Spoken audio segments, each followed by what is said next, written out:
teman-teman semuanya.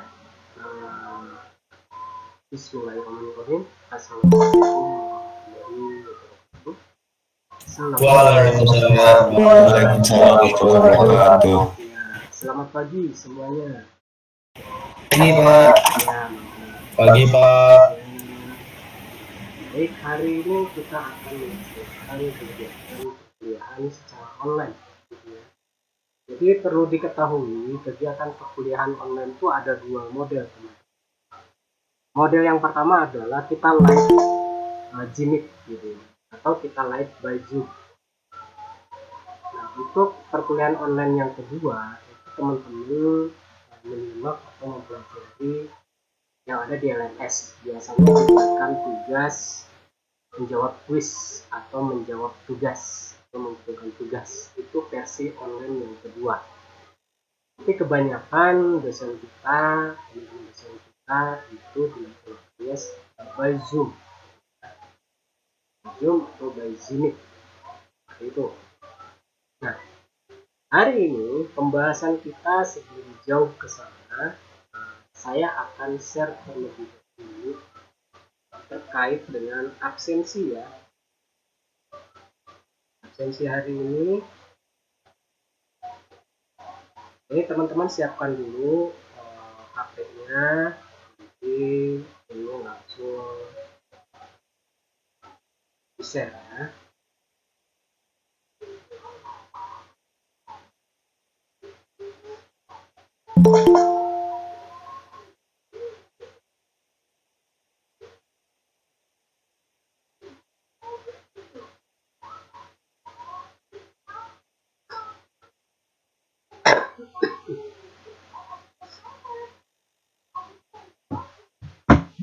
Baik, ini saya share dulu.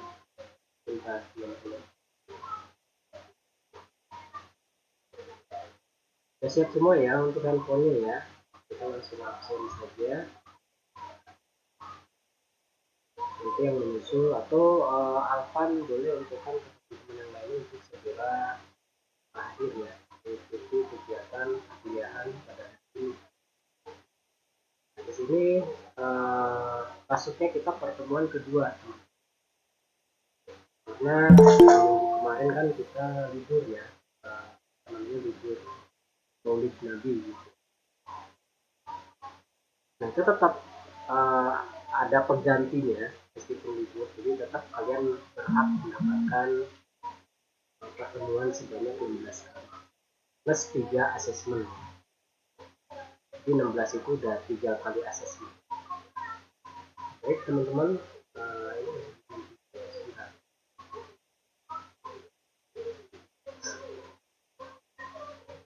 Untuk absennya.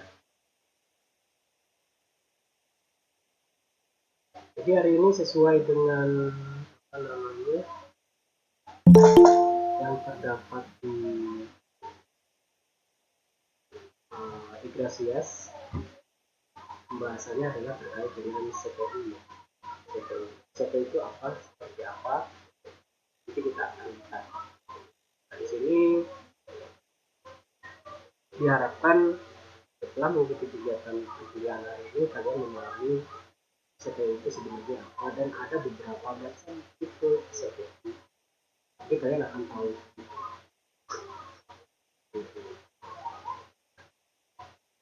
Nah, ini udah muncul nih untuk absensinya ya.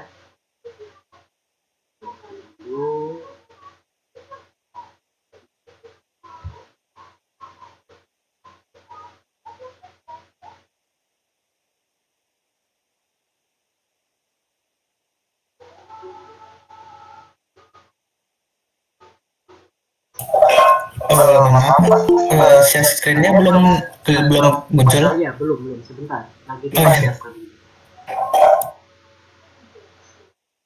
Sabar ya, lagi dipersiapkan terus.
sama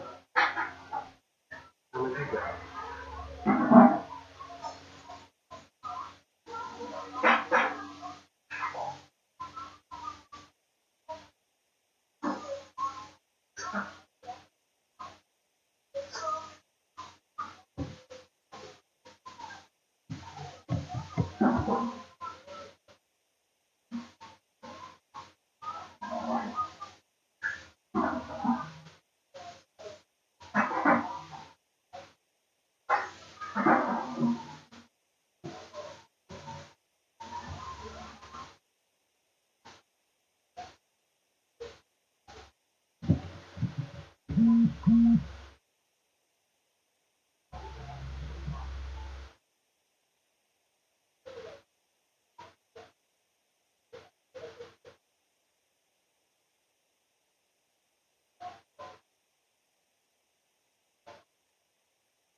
Baik teman-teman, silakan sudah mulai. Sebentar, ini saya klik dulu.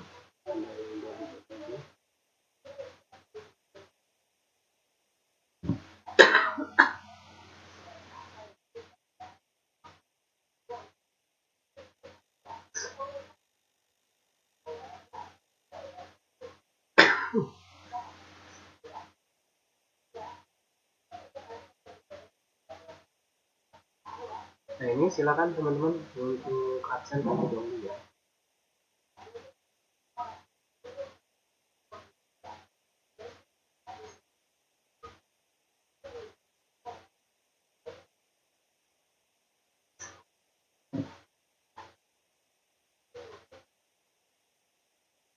Nah ini kita akan coba lanjutkan. Jumlah slide-nya ini ada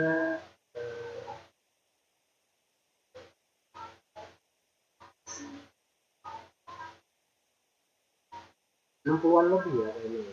Tapi ini enggak sampai semuanya, sampai apa namanya poin-poin utamanya yang nanti akan saya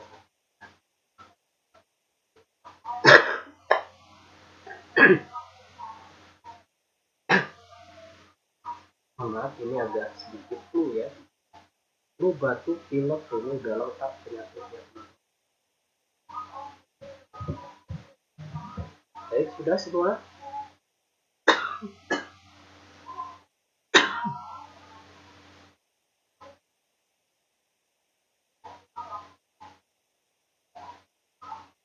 Sudah semua ya? Sudah, Pak. Baik, jika sudah kita lanjutkan saja. Jadi hari ini kita akan bahas terkait dengan CPU. Seperti apa sih CPU? Kita akan lihat nih di sini. Jadi CPU itu merupakan bagian dari central processing unit. Jadi merupakan unit pusat yang memproses secara keseluruhan. Istilahnya kalau bagian tubuh manusia itu CPU itu adalah otaknya gitu ya. Jadi kalau misalkan kita berpikir gitu ya, sedang mengerjakan sesuatu, pikirannya berbeda, itu yang menyebabkan apa yang dikerjakan tuh tidak jadi sesuai dengan apa yang ada di dalam pikiran kita. Biasanya seperti itu. Meskipun kita apa ya, biasanya kalau bekerja itu diharuskan fokus pikirannya. Nah ini tidak jauh beda komputer pun yang dilakukan adalah seperti itu. Jadi prosesnya bagaimana? Nanti ada beberapa bagian terkait dengan CPU ini apa saja sih? Nah, nanti kita akan lihat ya. Nah, langsung saja di sini ini udah diklik nggak? Nah ini dia. Nah kaitannya dengan representasi data dulu ya. Jadi seperti yang kalian ketahui bahwa komputer itu bekerja berdasarkan adanya aliran listrik yang mengalir di dalamnya. Jadi kalau misalkan ada aliran listrik, berarti di situ ada terdapat dua kondisi, teman-teman. Ya, dimana kalau misalkan suka ada ya di saklar-saklar gitu atau stop kontak gitu ya, atau apa namanya switch gitu ya, ada angka 0 dan 1. Jadi itu tuh satu, bukan stick gitu. Jadi di dalam sektor pun sama, istilahnya menggunakan istilah seperti itu. Jadi ada kondisi on atau menyala itu satu, kondisi off atau kondisi mati atau tidak berjalan itu adalah 0 ya. Nah, kalau misalkan di dalam sebuah data digital, kalian sudah mengetahui dan sudah pernah mendengar istilah kode biner gitu ya. Nah, representasi data di dalam sebuah prosesor, dia hanya tetap menerima arusnya dia 1 dan 0 gitu ya. Jadi memproses datanya itu adalah 1 dan 0. Nanti kalian akan mengetahui nih, kenapa sih 1 dan 0. Kalau misalkan 1 itu ada beberapa digit angka 1, dia jadi huruf apa gitu ya. Nah, nanti akan ketemu nanti teman-teman, oh ternyata pada saat memproses itu dia menerima sinyalnya itu adalah 1 0. Tapi kalau misalkan kita mengetikkan huruf A, apakah yang dia terima huruf A, karakter A? Seperti itu kan ya teman-teman ya. Nah, nanti kita akan sampai ke sana. Bagaimana si prosesor ini dia memproses atau mengolah data dalam bentuk huruf A menjadi data digital. Data digital seperti kalian tahu itu adalah kode biner, atau di sini dijelaskan menghasilkan keluaran digital dalam bentuk atau binary digit, atau lebih dikenal dengan bit satuannya ya. Kemudian jadi hanya kode tersebut yang dikenal sistem ya, dikenal sistem yang dimaksudnya adalah sistem komputer itu sendiri ya. Jadi ini juga digunakan di dalam sistem operasi. Jadi operasi gunakan yang dapat dilakukan sistem ini meliputi operasi pembunuhan, pengurangan, pembagian, perkalian gitu ya. Terus apa lagi? Makanya ini yang terjadi di dalam CPU dan memori. Jadi awalnya itu gini teman-teman. Awal fungsi kegunaan dari komputer itu sebenarnya fungsinya hampir mirip dengan kalkulator, teman-teman. Jadi dia fungsinya hanya untuk berhitung saja. Nah, sesuai dengan perkembangan teknologi, maka dia fungsinya menjadi berubah, gitu ya. Jadi berubah, meningkat sesuai dengan perkembangan teknologi yang ada. Jadi seperti yang kalian temukan hari ini sudah sedemikian rupa fungsi komputer di dalam kehidupan sehari-hari. Yang nggak usah jauh-jauh lah. Jadi komputer itu teman-teman tidak hanya berarti dalam bentuk komputer utuh ya. Oke, gimana komputer itu? Maksudnya komputer utuh itu ya seperti yang kalian lihat. Kalau ada monitor, ada keyboard, ada mouse, oh ini berarti komputer. Kalau tidak ada monitor, tidak ada keyboard, tidak ada mouse, oh ini bukan komputer. Tidak seperti itu teman-teman. Nah, mungkin teman-teman pernah mendengar istilah smart, embel-embel smart gitu ya. Ada smart TV, ada smart watch, ada smart home, ada smart apalagi, smart radio ada enggak ya kayaknya. Jadi kenapa sih ada embel-embel smartnya, apalagi yang terakhir itu adalah smartphone ya. Oh, telepon cerdas gitu. Kenapa dia disebut cerdas? Nah, ini yang menjadi kunci utama atau ciri khas komputer itu sebenarnya terdapat pada perangkatnya, teman-teman. Ya, perangkatnya atau komponennya begitu. Misalkan kita melihat smart TV ya. Kenapa dikatakan smart TV? Karena televisi smart itu berbeda dengan televisi konvensional, teman-teman. Ya. Bedanya apa? Kalau televisi konvensional yang bukan smart TV, yang pertama dia tidak terdapat prosesor. TV konvensional ya, dia tidak terdapat prosesor. otomatis dia juga tidak memiliki memori atau RAM. Dan kalau grafik memang dia ada, tapi fungsinya hanya untuk display saja. Jadi kalau konvensional TV bukan smart, itu dia hanya memiliki grafik saja atau displaynya saja, gitu ya. Tapi dan dia tidak memiliki jaringan atau port jaringan.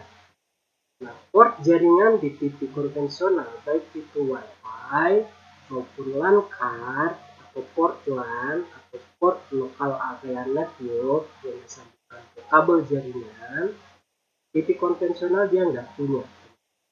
Nah, sementara yang sekarang itu dia memiliki port jaringan baik WiFi maupun port LAN. Nah, itu yang disebut sebagai smart TV. Apalagi sisi ciri khas dari smart TV. Nah, sisi ciri khas yang menjadi dia smart TV di dalamnya tentunya yang namanya smart berarti itu adalah istilah komputer bahasa lain. Jadi kalau ada komponen komputernya maka dia akan disebutkan sebagai smart. Ya. Nah, artinya di dalam smart TV ini dia terdapat komponen prosesor. Jadi untuk memproses mengolah datanya itu melalui prosesor. Dan dia memproses mengolah data, menerima data, dan mengirimkan data dalam bentuk display. Selama display atau tampilan data ditampilkan, maka data yang diolah tersebut selama masih berjalan akan disimpan di dalam memori RAM, teman-teman. Begitu. Dan kualitas grafiknya pun itu sangat jauh berbeda dengan TV konvensional, teman-teman. Ya, teman-teman sudah menyadari lah, apalagi sekarang kebanyakan TV yang berada di pasaran itu sudah mulai mengarah ke dalam TV smart TV, gitu ya. Terus apa bedanya dengan TV digital? TV digital itu sebenarnya yaitu itu juga, hanya disebutkan istilah lain dari smart TV. Ya. Jadi kalau TV digital itu dia tanpa perlu bantuan STB. Karena di dalam sistem smart TV itu sudah tersedia untuk layanan TV digitalnya, teman-teman. Yang sekarang kan semuanya hampir menggunakan teknologi TV digital gitu ya. Ya kalau misalkan sudah smart TV kita nggak perlu lagi yang namanya menambahkan STB gitu ya. Tapi kalau misalkan televisinya masih konvensional, mau tidak mau kita harus menambahkan STB ya. Ini bicaranya berbeda, dua sisi yang berbeda. Yang penting kita fokuskan itu adalah apa saja sih yang disebut sebagai komputer, kan tadi arahnya ke sana ya. Nah seperti itu untuk contoh dari smart TV versus televisi konvensional ya. Terus yang lainnya apa? Yang lainnya misalkan smartphone. Ya jelas kalian kalau misalkan berencana ingin membeli handphone, pasti yang kalian lihat apa? Wah, prosesornya ini mendukung untuk bermain game, bisa cepet, nggak nge-lag gitu. Nah, di situ ya teman-teman lihatnya ya, memorinya berapa banyak sih, atau kapasitasnya berapa sih gitu ya. Nah itu juga sama. Kemudian grafiknya bagaimana? Sekarang itu banyak kamera yang meskipun handphonenya biasa kecil, tapi kapasitas pixelnya itu gede, teman-teman. Ya, itu sudah tidak aneh lagi ya, dibandingkan dengan handphone konvensional. Kalau handphone konvensional dia hanya berfungsi untuk menelpon dan menerima SMS stop. Dia tidak bisa terkoneksi dengan internet kecuali di handphone konvensional ada browsernya, ada wifi-nya juga kayaknya jarang ya. Jadi kalau misalkan connect internet ke handphone konvensional yang jadul banget itu nggak akan seimbang teman-teman, teknologinya gitu ya. Apalagi teknologinya sekarang sudah mulai mendukung ke teknologi 5G. Nah, sekarang kita bicara teknologi. Ada 5G, ada 4G, ada 3G, ada GPRS, ada apa namanya, Edge, ada bukan HDMI ya, ada Edge, ada ya GPRS itu kan teknologi internet sebelum-sebelumnya, gitu ya, seperti itu. Nah, nanti kita bicara teknologi itu. Nah, ini yang penting adalah istilah komputer yang lain yang bukan dalam bentuk komputer utuh, ya. TV ada, layarnya ada, keyboardnya ada, cuma dalam bentuk virtual. Artinya kita ngetikkan langsung di layar televisinya.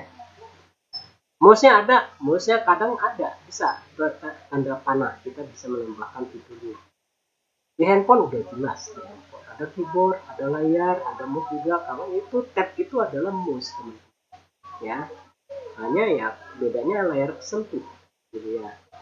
Nah, itu untuk handphone. Ada lagi untuk smartwatch, ada lagi untuk apalagi smart home dan lain sebagainya. Kalau smart home itu istilah lain ya, karena itu bicaranya teknologi. Nah, seperti itu teman-teman kaitannya dengan yang namanya komputer.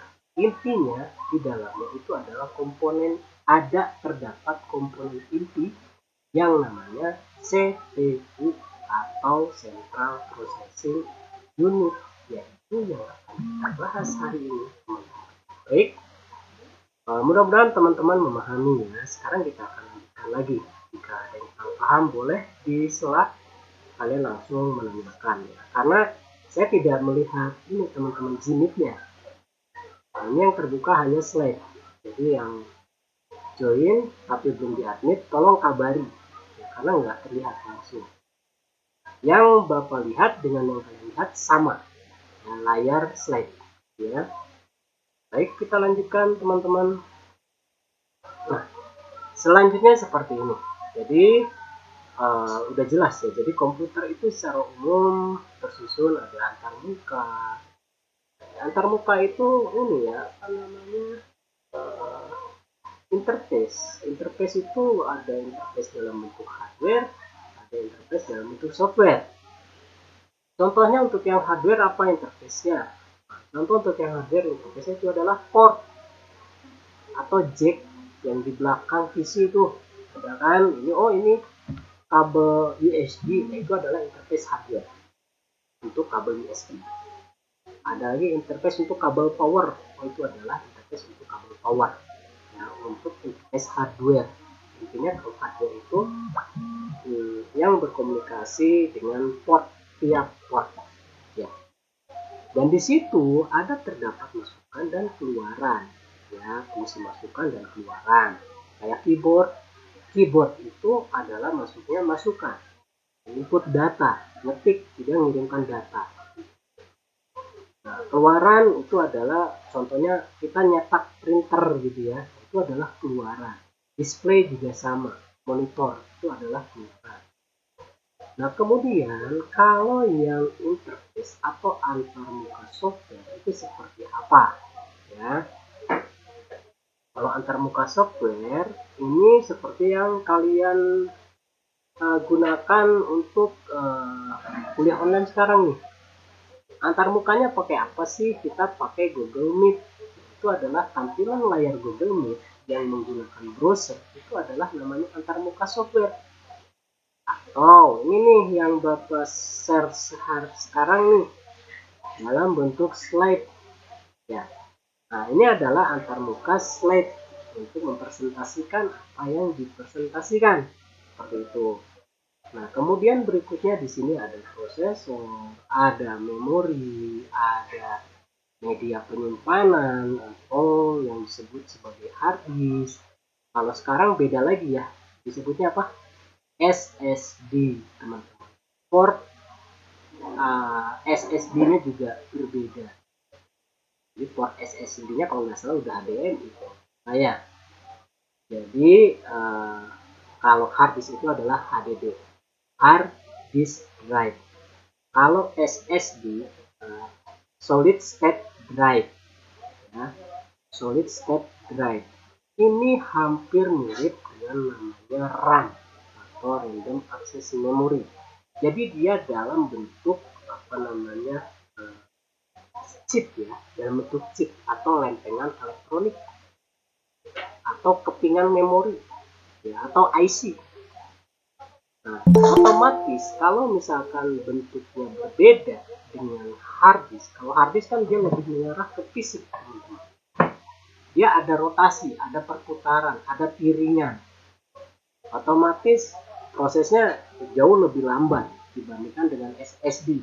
Nah, sekarang kalian tahu bahwa kenapa SSD lebih cepat dibandingkan dengan hard disk, gitu ya. Karena SSD itu dalam bentuk elektronik, teman-teman. Sementara hard disk itu dalam bentuk uh, uh, fisik, elektronik juga, tapi dia dalam bentuk mekanis. Maksudnya mekanis. Kenapa mekanis? Itu ada piringan, ada putaran, ada rotasi, ada RPM, gitu kan? Beda. Otomatis mempengaruhi kalau misalkan kena tenggor gitu ya, kesenggol lah ibaratnya. Atau tiba-tiba jatuh lagi dinyalain, dia langsung mati. Nah, kalau misalkan SSD, dia dalam bentuk chip atau IC, kepingan IC, sama kayak memori. Berbeda, jauh berbeda. SSD elektronis, hard disk itu mekanis. Ya, jadi teknologinya dia mekanik lah gitu, ada putaran dan sebagainya seperti yang kita sampaikan. Nah, kemudian di sini disampaikan lagi nih, dari peripheral masukan. Peripheral ini maksudnya adalah perangkat pendukung atau tambahan. Contohnya kayak keyboard, itu adalah perangkat pendukung. Atau mouse, atau kamera, atau speaker, atau port untuk televisi, atau apalah. Pokoknya peripheral deh, tambahan deh, istilah lainnya itu aksesoris lah ya. Headset kah itu dan lain sebagainya. Nah, di sini dikatakan komputer mendapatkan masukan data, karakter berupa huruf, angka, simbol, dan kontrol dari keyboard. Misalnya, nah ini teman-teman nih, huruf A, huruf B, angka 1, simbol dan kemudian simbol bintang, dan LF atau line fit atau ganti baris ya. Nah, itu ada yang terdapat di dalam keyboard ya, atau papan ketik lah bahasa kitanya. Nah, kemudian kalau perangkat pendukung dalam bentuk keluaran, contohnya yang tadi sudah saya sampaikan ya. Selain printer ada juga dalam bentuk display atau monitor, gitu ya. Nah, kemudian di sini ada operasi aritmatik ya. Nah, menggunakan sistem bilangan menyatakan bilangan bulat, pecahan, positif, negatif, bilangan sangat besar dan bilangan sangat kecil. Nah, ini aritmatik ini ada nanti di CPU. Mudah-mudahan sini dijelaskan. Jadi di dalam CPU itu, teman-teman, ada cache memori, ada register memori, gitu ya.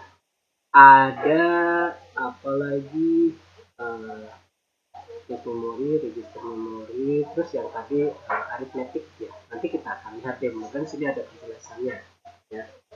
Jadi kalau aritmetik itu si prosesor dia hanya berfungsi untuk ya tadi, kalau aritmatik kan penjumlahan,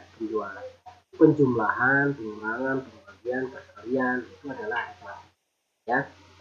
Nah, kemudian karakter dan bilangan harus dinyatakan ke dalam nilai digital yang dimengerti komputer. Nah, nilai digital yang dimengerti komputer apa tadi teman-teman di awal sudah disampaikan, itu adalah dalam bentuk nilai biner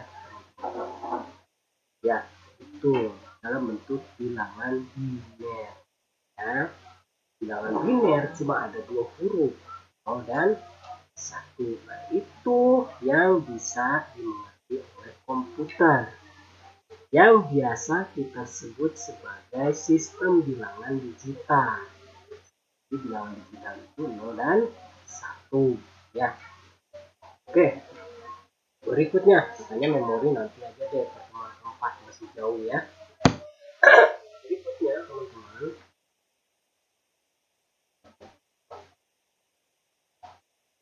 ini udah diklik.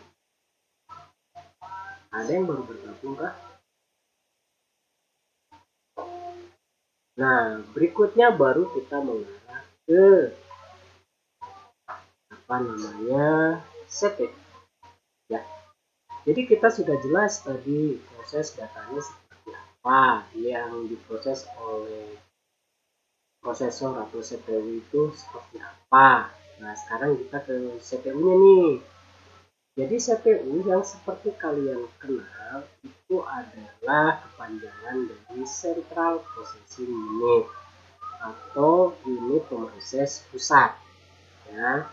Jadi pusatnya ini ada di prosesor ini, ada di CPU ini, yang mana di sini merupakan perangkat keras komputer yang berfungsi untuk menerima, melaksanakan perintah, dan mengolah data dari perangkat lunak, gitu ya.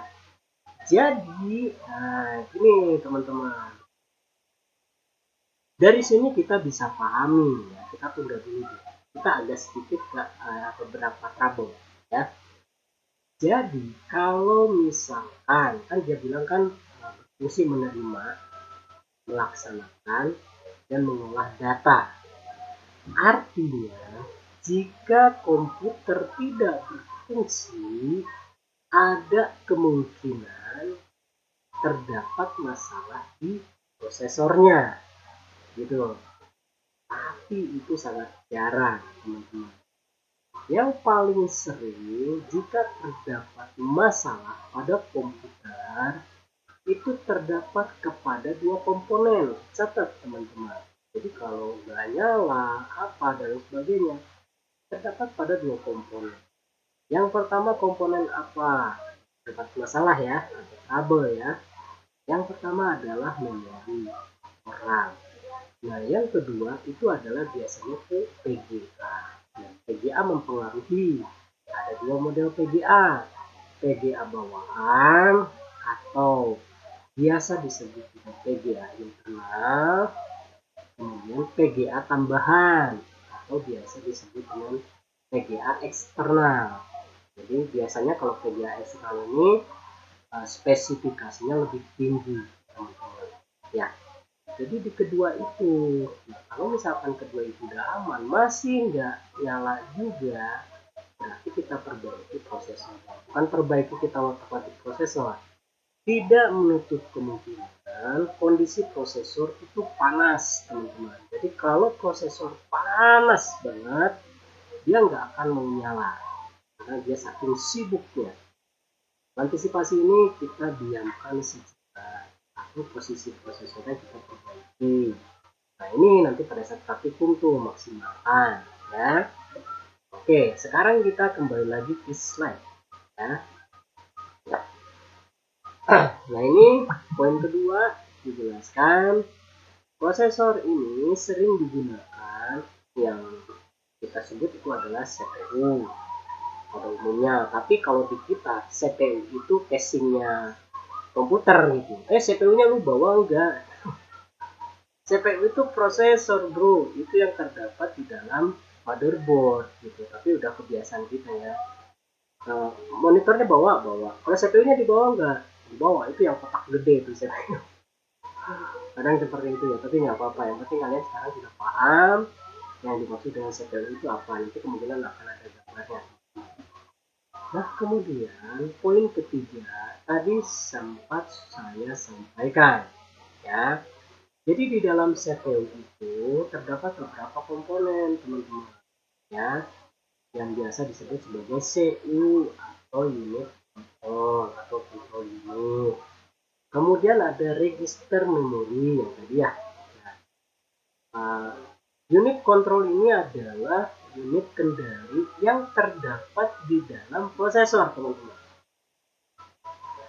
Artinya gini, Meskipun ini tidak bisa terlihat secara langsung, ya, bagaimana si control unit ini bekerja. Karena yang kita rasakan yang penting hasil. Kita buka Microsoft Word, kebuka dong Microsoft Word, kan gitu ya. Nah, di sisi yang lain yang sibuk itu adalah si control unit ini. Karena apa? Dia yang mengatur secara keseluruhan atau yang mengendalikan proses data masuk dan proses data keluar.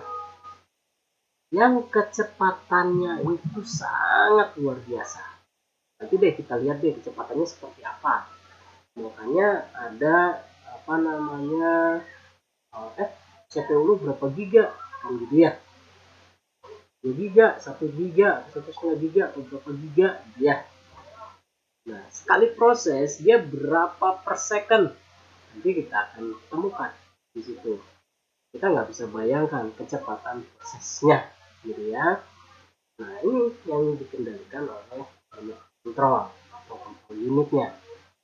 Kemudian di sini ada register memori atau memori yang terdapat di dalam prosesor.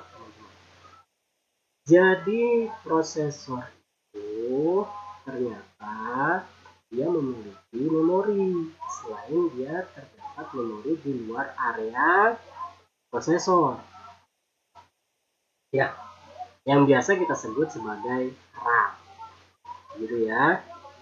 Nah, ini kita kembali lagi nih ke register memori. Jadi register memori ini macam-macam. Ada nanti ada lah ya panjangannya. Misalkan register apa ya?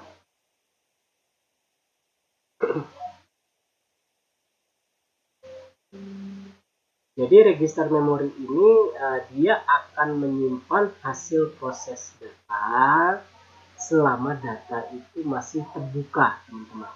Ya. Jadi makanya kadang suka terjadi stuck ya. Terjadi stuck ya, artinya beku atau dia nggak bergerak sama sekali. Nah, ini ada dua kemungkinan, teman-teman. Kemungkinan pertama, proses di dalam prosesornya itu berantakan. Artinya juga tidak menutup kemungkinan register memorinya penuh tersimpan data pemrosesan. Ya, nah itu. Dan yang kedua, tidak menutup kemungkinan, karena kan kalian sadari betul ya, teman-teman ya. Kita kadang browsing itu nggak cukup dengan satu halaman. Pernah ya menyadari itu ya. Kadang ada halaman kedua di dalam satu, halaman ketiga, keempat, kelima, wah banyak banget dah. Sampai menutupi memori RAM-nya. Yang pada akhirnya semakin banyak aplikasi yang kita buka, ini menyebabkan kinerja prosesor akan semakin lambat. Kenapa? Karena dia tidak ada ruang lagi untuk menyimpan pemrosesan data, teman-teman. Misalkan kita anggap atau kalian bayangkan memori ini adalah sebuah laci ya, laci lemari ya. Laci biasanya digunakan untuk apa sih? Simpen barang ya. Apa aja dimasukin dah ke laci gitu kan ya. Nah, maksudnya bagaimana? Jadi begini. Kita anggap memori ini kita analogikan sebagai laci. Kita terdapat 4 laci. Ya, kita membuka window, menyalakan window. Otomatis laci kan namanya juga RAM atau random access memory. Artinya dia menyimpan data tidak mesti harus berurutan. Jadi dia secara acak, teman-teman. Pertama kali kita buka adalah window. Artinya data untuk pemrosesan window ini misalkan disimpan di laci ketiga. Ya. Di laci ketiga otomatis yang kosong lacinya tinggal 3. Kemudian kita browsing, terisi lagi laci yang pertama. Udah penuh tuh. Kemudian kita buka lagi aplikasi. Misalkan Photoshop. Laci kedua dan keempat terisi. Gitu kan ya. Wah, ini udah mepet banget nih, udah padat banget. Terus kemudian kalian ingin mencoba membuka aplikasi yang lain. Sementara memori itu sudah sesak. Gitu ya. Artinya kalau sudah sesak seperti ini dan di register memori sudah memproses keluaran masukannya, jadi register memori ini menyimpan data sementara di memori prosesor, kemudian diproses di ditampilkan atau dikeluarkan, disimpan di dalam memori RAM.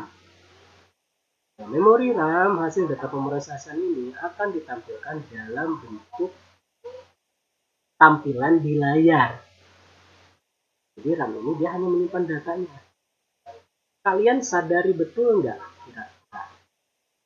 Pada saat kalian menggunakan komputer, itu kan ada indikator lampu yang berkedip gitu ya. Kedip, udah. Kedip, udah. Nah, itu adalah proses prosesor yang sedang berjalan ketika aplikasi dibuka. Tapi kalau misalkan kedipannya terus, berarti itu prosesor sedang beroperasi. Beda ya, beroperasi dan berjalan. Kalau beroperasi itu kita klik kan dia beroperasi tuh, buka aplikasinya. Itu indikatornya nyarap terus tuh, kedip-kedip. Tapi kalau udah kebuka, dia kedip-kedipnya agak jarang. Nah, itu yang sedang dikerjakan atau diproses oleh si register memori dan RAM-nya. Jadi ya. Nah, ini terkait dengan register memori. Jadi, register memori itu adalah memori yang terdapat di dalam prosesor. Ya. Nah, kemudian yang ketiga itu ada ALU atau Arithmetic Logic Unit. Ya. Nah, jika data tersebut dalam bentuk perhitungan, apapun itu jenis perhitungan, maka dia akan diproses di ALU ini, teman-teman. Baik itu pengurangan, pembagian, perkalian, gitu kan ya. Jumlahan, nah ini akan diproses di ALU ini. Ya. Nah, kemudian berikutnya kalau CPU interconnection. Ini hanya untuk berkomunikasi antara CPU dengan komponen yang terdapat di luar CPU yang mengkoneksikan atau menghubungkan. Seperti itu ya. Nah, itu merupakan bagian dari CPU atau Central Processing Unit, teman-teman. Ya. Kemudian apalagi nih? Berikutnya.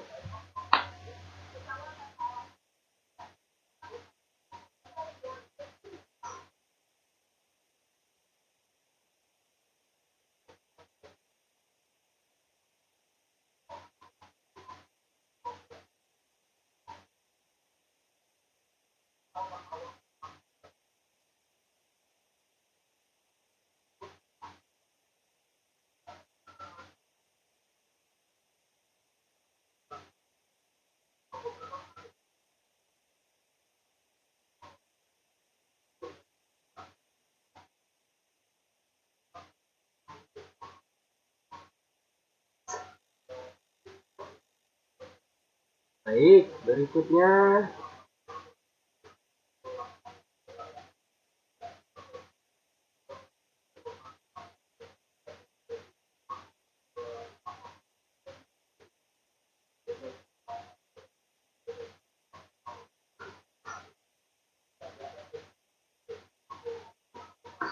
nah, ini kita bahas terkait dengan kontrol unit ya. Tadi sudah dijelaskan ya, bagian proses yang mengatur jalannya program. Jadi terdapat dalam sebuah jenis CPU. Nah, ini juga sudah dijelaskan bertugas untuk mengontrol atau mengendalikan komputer sehingga terjadi sinkronisasi di antara kerja komponen dalam menjalankan fungsi-fungsi operasinya, gitu ya. Jadi di sini terkait lagi nih, termasuk tanggung jawab unit kontrol ini mengambil instruksi dari memori utama, kan gitu ya tadi ya. Jadi sudah diproses, maka dia akan dikirimkan di memori utama. Memori utama itu apa? RAM, ya, atau random access memory, gitu ya. Gitu. Kemudian, nah bila ada instruksi perhitungan, maka si sel ini akan mengirimkan ke ALU. Tadi itu saya sampaikan. Jadi kalau misalkan ada dalam bentuk dengan datanya, maka dia akan dikirimkan atau diproses oleh ALU. Ya. Nah, kemudian hasil pengolahan data di bawah unit kontrol itu ke memori utama lagi, teman-teman. Jadi dia bolak-balik aja di situ selama aplikasi itu dibuka, teman-teman. Seperti itu ya. Baik. Kemudian setelah kontrol unit, di sini masih ada ini juga, ya. Nah, demikian tugas kontrol unit ini kalian bisa lihat mengatur dan mengontrol alat-alat input dan output. Udah ya, tadi yang saya sampaikan ya. Instruksi dari memori utama, jadi diambil instruksi, ngambil data tadi ya dari memori utama orang, jika diperlukan untuk diproses, mengirim instruksi ke ALU bila ada kebutuhan aritmatika, dan mengawasi kerja dari ALU. Dan kemudian di sini juga sudah disampaikan menyimpan hasil proses ke memori utama, gitu ya, atau memori utama RAM. Nah, berikutnya, ini ada register memori atau memori internal yang terdapat di dalam prosesor. Jadi prosesor juga ada memorinya juga ya. Iya ada teman-teman. Ya. Kemudian apalagi di sini alat penyimpanan kecil yang mempunyai kecepatan akses cukup tinggi yang digunakan untuk menyimpan data atau instruksi yang sedang diproses, yaitu adalah register. Ini jenis-jenis register juga ada, mudah-mudahan sini sebutkan juga ya. Dan dia bersifat sementara, sama seperti RAM. Jadi memori itu atau tempat penyimpanan ada bersifat sementara, ada bersifat permanen. Ya. Maksudnya sementara bagaimana?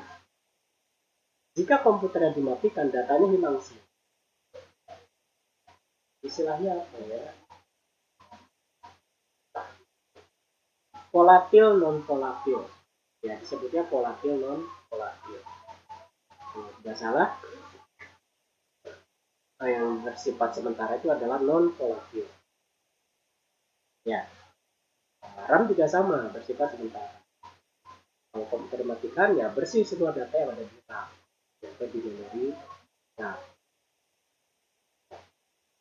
kalau volatil itu adalah hard disk, ya datanya permanen. Kecuali kalau kita hapus ya dia hilang, gitu kan ya. Itu meskipun dihapus nggak hilang juga sih, bisa diangkat lagi. Terus apalagi ROM. Nah, ROM itu adalah volatil. Kebalik ya, kayaknya non volatil deh, yang sifatnya permanen, itu tidak sementara. Ya. Nah, kemudian begitu juga untuk yang register, dia bersifat sementara. Jadi dia tidak akan menyimpan datanya selamanya. Selama dia hanya menyimpan data selama proses berjalan saja. Kalau misalkan prosesnya udah nggak berjalan atau dimatikan, ya sudah, datanya hilang semua mulai dari nol. Makanya kan kalau terjadi komputernya hang atau blue screen atau green screen, kan itu kan ini atau hang. Nah, langkah yang kalian ambil apa? Mematikan dan menyalakan kembali. Kenapa dia bisa jalan? Karena kalau sudah dimatikan, data yang terdapat atau menumpuk di dalam memori utama itu hilang, kembali normal, gitu ya. Nah, sekarang kalian perlahan mulai paham ya. Oh, ternyata seperti itu prosesnya. Ya, seperti itu teman-teman. Gitu ya. Kemudian apalagi nih? Nah, dikatakan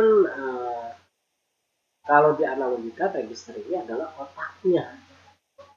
CPU itu udah otak, di dalam otak ada otak ternyata teman-teman. Nah, bila kita lakukan pengolahan data secara manual, sehingga otak dapat digerakkan sebagai CPU yang berisi ingatan-ingatan. Ingatan ini adalah register memorinya.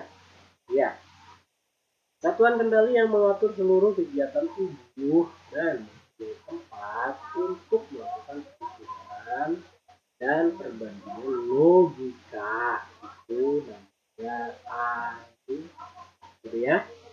Apa ALU? Arithmetical Logical Unit. Jadi unit logik aritmatika, ya, unit logika aritmatika.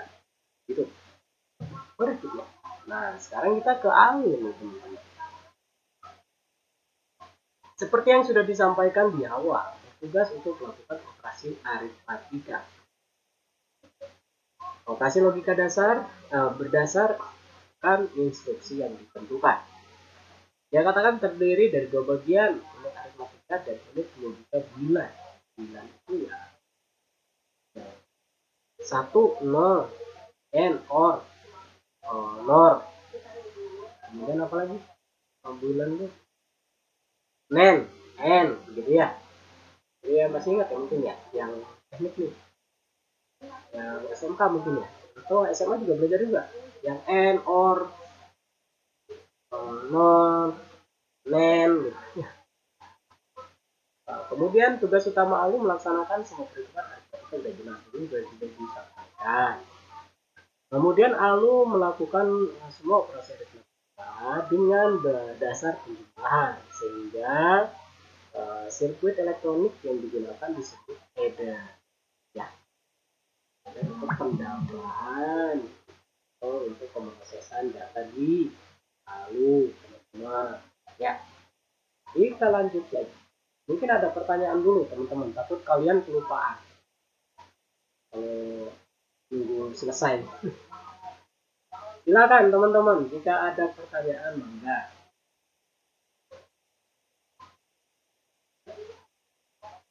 Pak, izin bertanya, Pak. Silakan.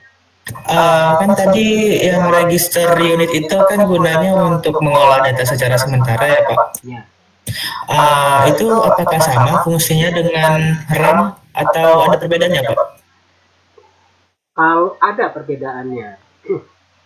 Perbedaannya itu dari sisi pemrosesannya. Tapi kinerjanya sama. Cara kerjanya sama, ya. Dia bekerjanya berbeda. Kalau yang register itu kecepatannya 10 kali lipat dibandingkan RAM. Jadi dia lebih cepat banget. Gitu. Nah, dia hanya bekerja di dalam prosesor.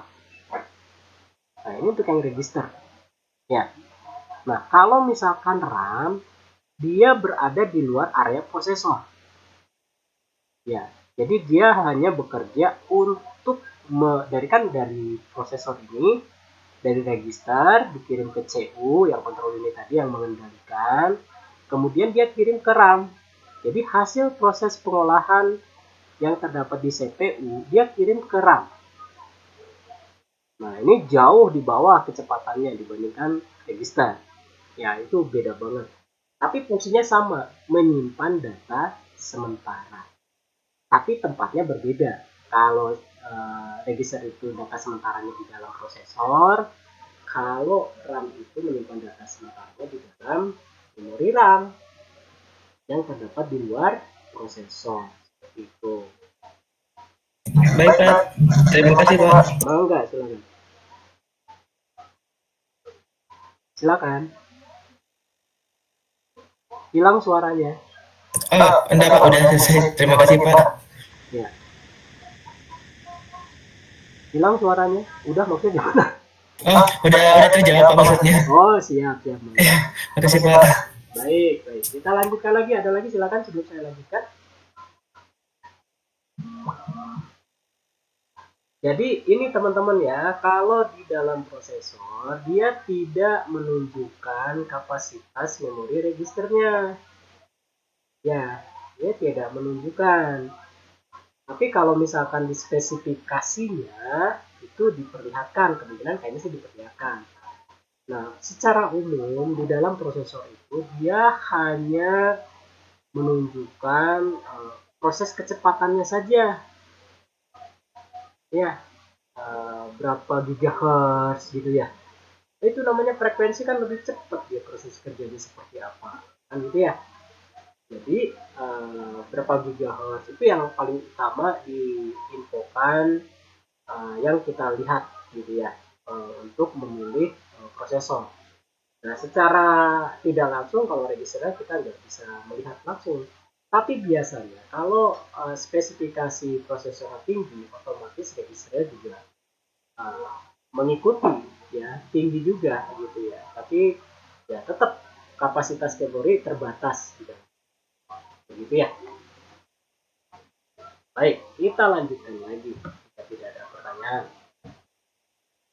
Nah, ini masih alur. Jadi mengambil keputusan suatu operasi logika. Logika itu yang tadi and, or, nor, nen, sor gitu ya. Mungkin ada masih ingat. Operasi logika SMA kayaknya belajar juga deh. Atau istilahnya benar salah. Kalau benar 1, kalau salah 0 gitu. Irisan-irisan ya. Atau operasi logika.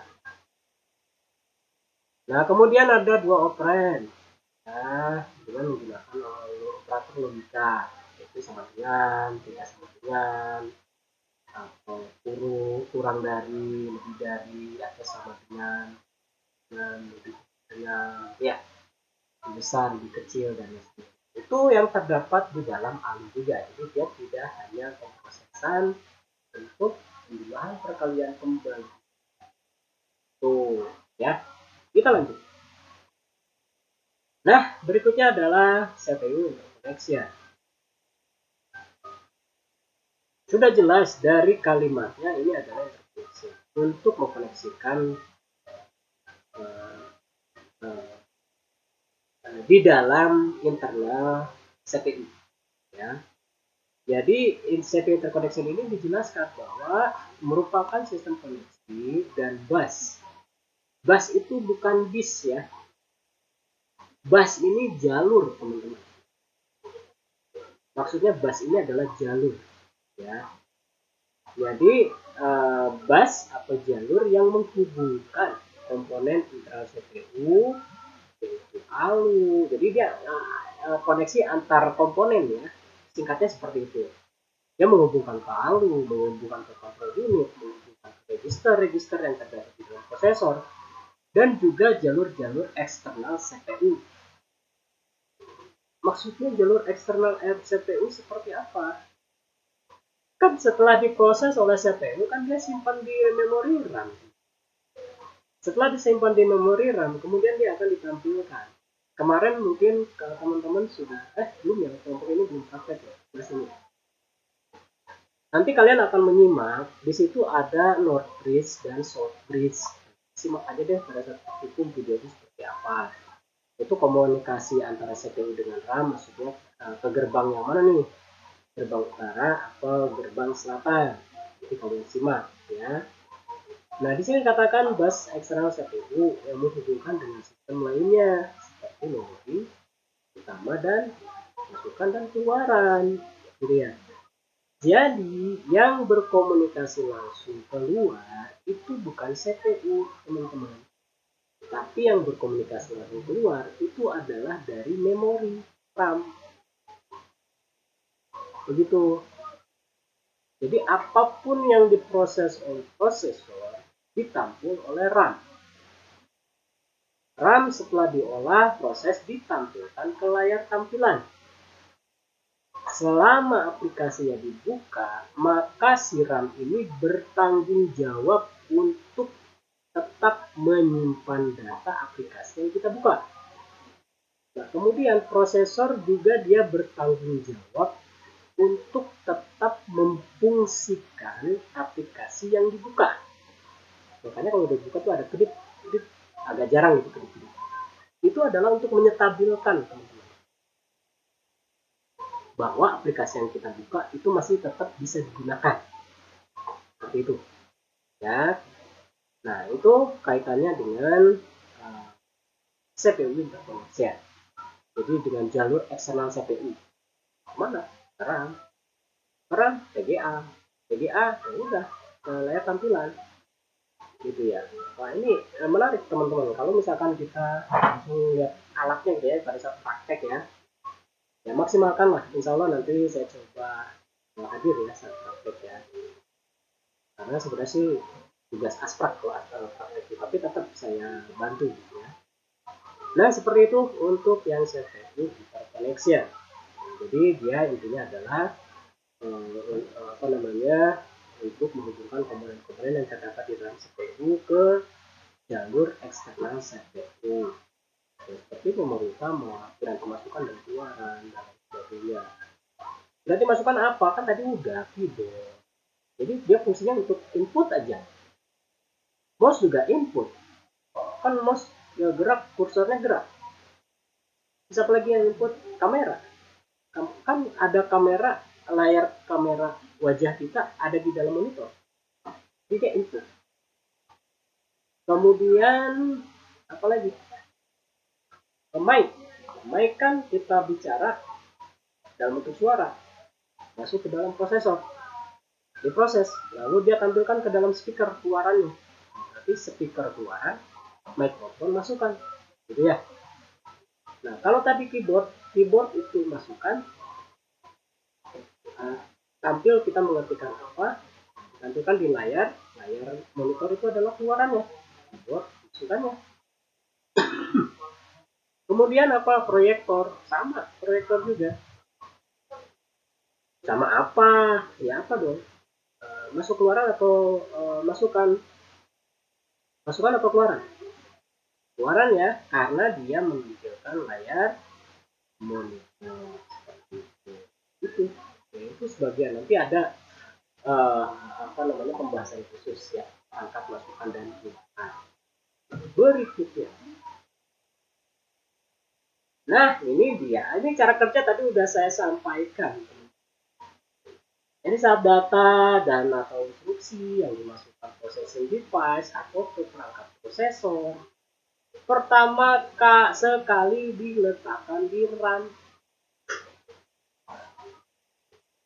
melalui input storage. Kalau storage itu hard disk, dia input output juga, karena dia bisa nyimpan, dia bisa menampilkan. Apabila berbentuk instruksi ditampung di control unit di program storage, namun apabila berbentuk data ditampung di working storage. Kalau datanya itu masih ini teman-teman, masih tetap dibuka lah aplikasi.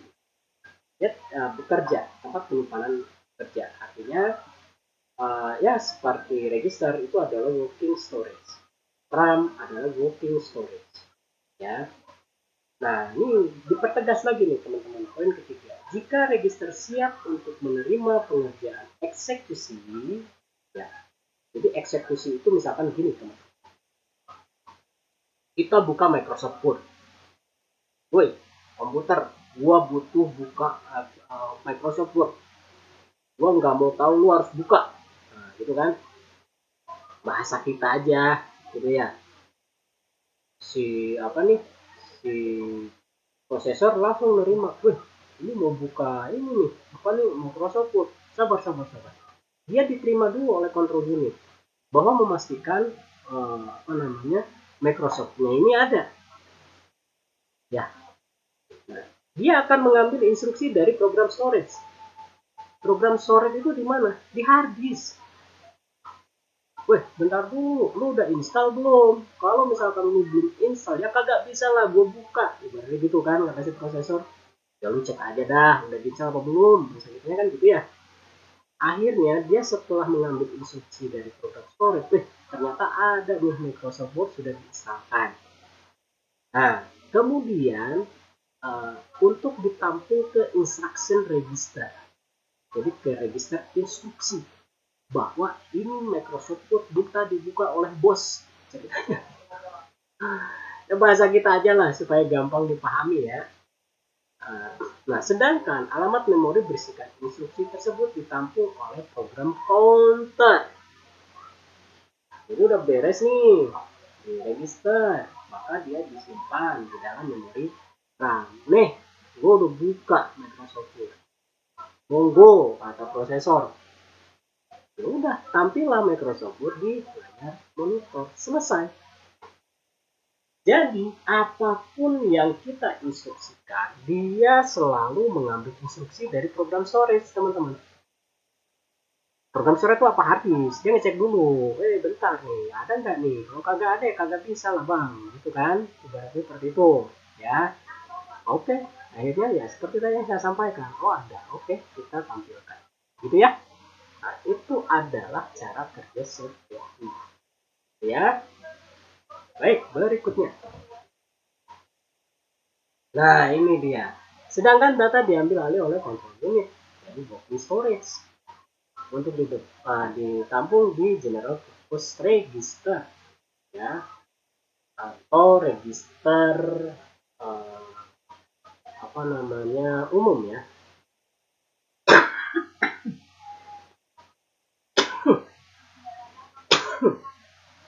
Dalam hal ini adalah operand register. Jika berdasarkan instruksi, teman-teman, pengerjaan dilakukan adalah aritmatika. Kalau misalkan dia dalam bentuk aritmatika, kalau enggak ya kita nggak nampung ke sana lah. Hasilnya dia tampung di akumulator. Ya. Apabila hasil pengolahan telah selesai, maka kontrol unit mengambil hasil pengolahan akumulator. Kalau dalam bentuk aritmatika, maka ditampung kembali ke working storage. Working storage itu adalah RAM. Woi RAM, nih ada lagi tugas lo. Olah, proses, tampilkan ke si bos tuh. Kayak gitu. Si prosesor tuh dia bisanya merintah doang. Ya, ada proses dia olah, simpan. Awas jangan sampai error. Ya, nggak error kalau memorinya nggak penuh. Katakan, kalau memorinya penuh ya maaf aja. Ya, nanti saya kasih blue screen atau green screen atau ngehang. Udah dah terserah lu.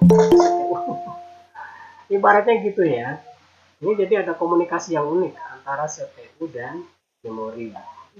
Tapi tetap memori dan working storage hard disk atau SSD dia harus manut ke prosesor. Ya. Baik, manut itu harus nurut gitu ya. Kerja A ya A harus dikerjakan. Nah, mungkin dong kerja A ngerjainnya B gitu. Baik, berikutnya di sini jika pengerjaan keseluruhan telah selesai atau beres, ini kontrol ini akan menjemput nih hasil pengolahan dari working storage, maka untuk ditampung ke output storage. Jadi tidak menutup kemungkinan nih teman-teman nih. Jadi working storage itu apa namanya yang memori register ya ternyata ya. Memori register kan itu tempat penyimpanan bekerja tuh, jadi selama proses data itu ada ya udah dia dikerjakan terus, kemudian dia ditabung ke output storage. Nah, output storage itu adalah tempat penyimpanan yang ada di luar, teman-teman. Itu adalah memori utama atau RAM. Udah beres semua kita dia kerjakan gitu ya. Working storage juga bisa diasumsikan dia hard disk ya, karena kan dia ngambil data di working storage. Jadi di mana data itu ada tersimpan atau di mana data itu kita instalkan ya, seperti itu. Nah, lalu selanjutnya dari output storage hasil pengolahan akan ditampilkan ke output device ya. Jadi kalau sudah disimpan di RAM, maka yang tadi saya sampaikan itu akan ditampilkan ke tampilan perangkat keluaran atau output device, atau gampangnya monitor. Ya, dilihatlah di monitor apa yang kita buka kan gitu ya.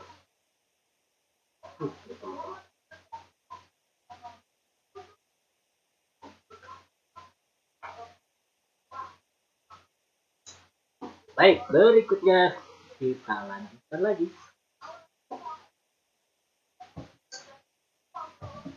Nah, ini dia komponen utama CPU. Udah ya, ada ALU, CPU, register.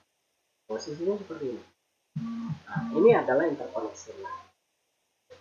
Ini ada control bus, ada data bus, ada address bus. Wow. Kenapa bisa beda, Pak? Maksudnya bagaimana nih, Pak? Jadi sudah jelas ya, kalau misalkan control bus itu merupakan jalur pengendali, ya, jalur pengendali untuk memastikan proses datanya berjalan. Kalau jalur data itu adalah data yang akan dan sudah diproses lewatnya ke situ. Nah, kemudian ada jalur pengalamatan.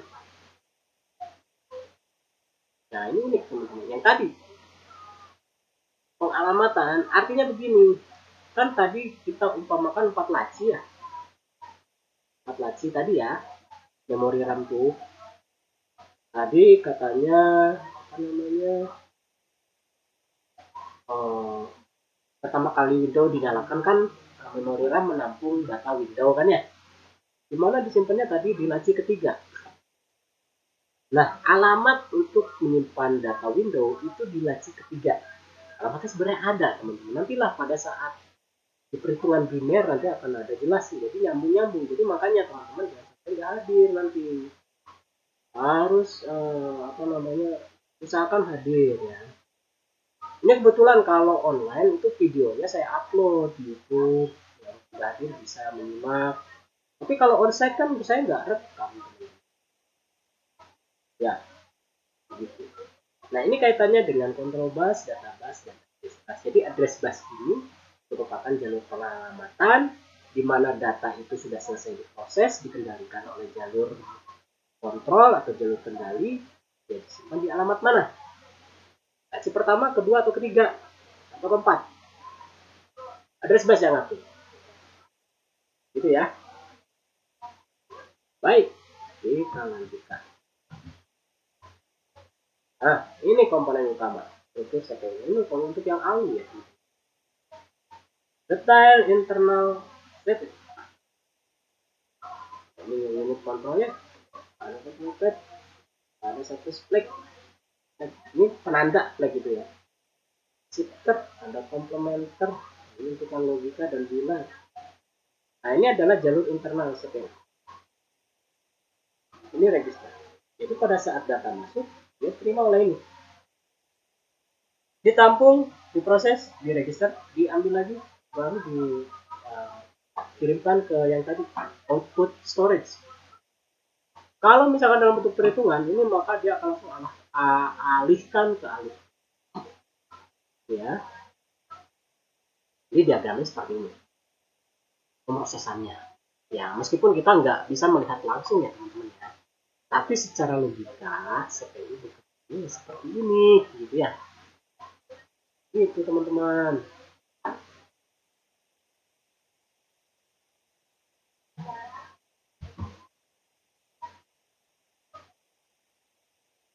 Baik, kita lanjutkan lagi teman-teman. Berikutnya ada, nah ini fungsi CPU udah lah. Fungsi CPU aku udah tahu ya. Jadi untuk memproses program atau data ya teman-teman ya.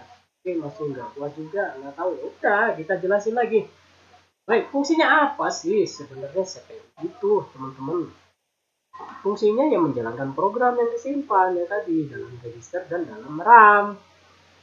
Nah, ini udah jelas, simpan di dalam memori utama atau RAM yang sudah diproses di CPU atau register memori CPU dengan cara mengambil instruksi, menguji instruksi tersebut dan mengeksekusinya. Jadi mengeksekusi itu, woi, buka Microsoft Word. Baik, siap, laksanakan. Dieksekusi langsung sama si CPU. Oh, ini harus dibuka nih. Kita harus cari dulu, ada kagak nih Microsoft Word, udah bisa apa belum? Udah, eksekusi. Langsung dia tampilkan, kirimkan ke RAM. ya, dan itu sangat cepat sekali teman-teman, proses kerjanya yang luar biasa ya. Kemudian pandangan paling sederhana proses eksekusi program adalah dengan mengambil pengolahan instruksi. Terdiri dari 2 langkah. 1, pembacaan instruksi. 2, itu adalah pelaksanaan instruksi. Jadi dia baca dulu, apa sih tugasnya? Oh, tugasnya Microsoft Word. Kemudian dia eksekusi. Siap, Microsoft Word saya buka. Ya, sudah siap, saya kirimkan ke memori RAM. Setelah kirimkan memori RAM, siap, saya tampilkan di layar monitor. Maka Microsoft Word tampil di layar monitor. Gitu ya. Itu contoh Microsoft Word. Bisa aplikasi-aplikasi yang lainnya, termasuk browser dan lain sebagainya, kayak gitu ya. Baik, berikut. Nah, ini siklus instruksi dasar, teman-teman. Start. Kemudian instruksi berikutnya, kemudian halt, siklus teks, siklus eksekusi, gitu ya. Bentar teman-teman, minum dulu.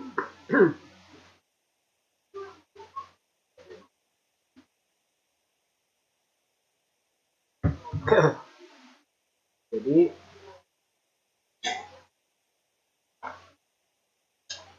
untuk memulai dia mengambil instruksi, kemudian mengeksekusi instruksi, kemudian putar lagi, kemudian eksekusi dihentikan, ya, atau berhenti prosesnya, atau ditutup, atau di close, halt, ya.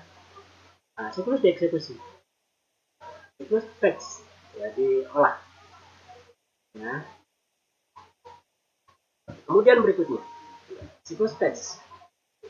Ini jelas ya, jadi setiap siklus instruksi CPU awalnya akan membaca instruksi dari memori, ya. Kemudian terdapat register dalam CPU dan fungsi ya tadi, udah disampaikan ya, mudah-mudahan kalian paham.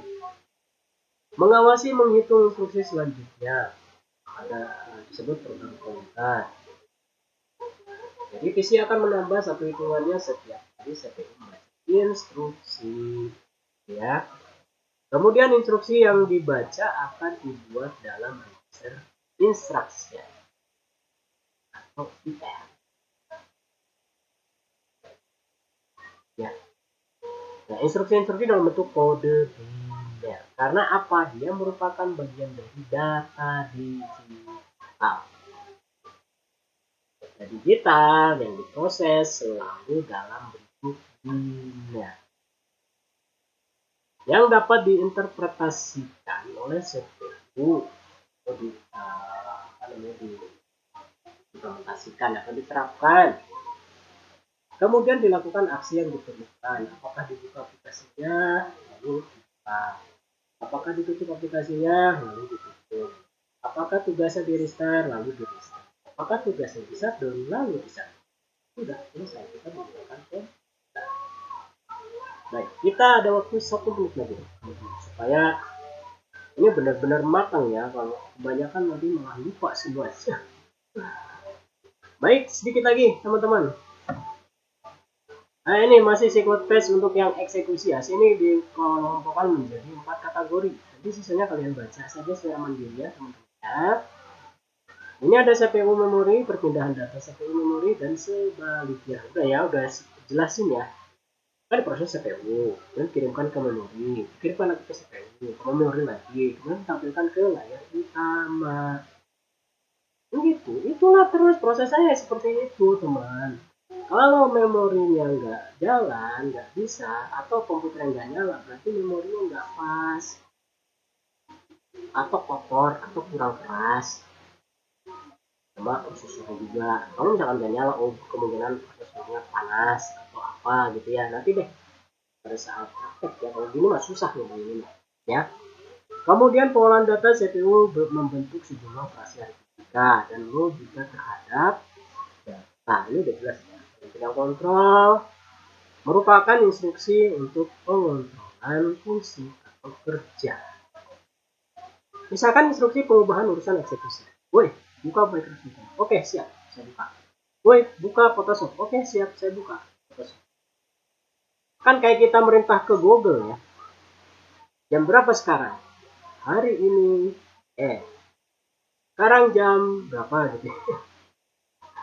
Nah, ibaratnya ya itulah, sekarang itu sudah mulai sakti-sakti ya. Kita bisa komunikasi dengan dunia virtual. Baik, seperti itu teman-teman untuk pertemuan hari ini. Semoga ada manfaatnya. Jika ada pertanyaan sebelum saya tutup, silakan. Ini masih banyak tulisannya nih teman-teman. Kalian baca silakan secara mandiri. Kalau ada pertanyaan kita bahas di minggu depan ya. Kalau enggak silakan.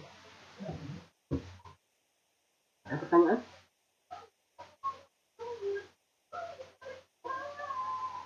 Baik, jika tidak ada,